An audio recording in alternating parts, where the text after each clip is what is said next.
Hey friends, if TimeSync is not working on your Windows 11 computer, then please watch this video. I will guide you through the resolutions. Now let me show you what TimeSync is first.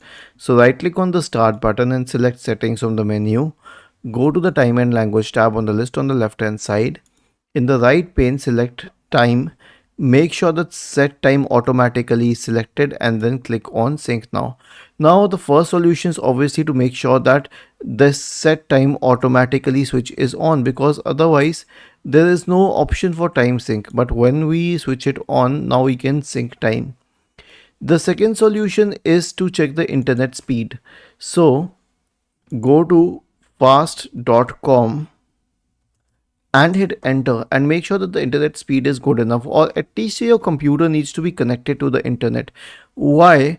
Because this time is synced directly from the internet. It's not a local thing. The third solution is to check the time zone, because the time also matters on the time zone. So I selected the correct time zone. You can also select it accordingly.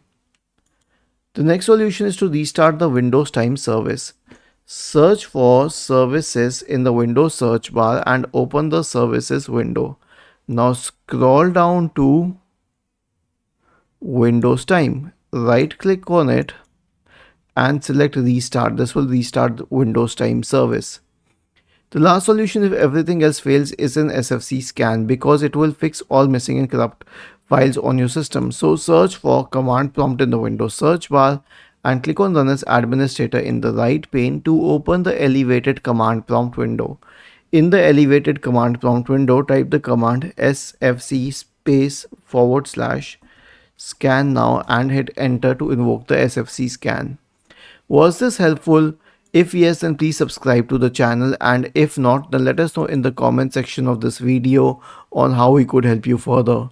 Thank you for watching this video and have a nice day.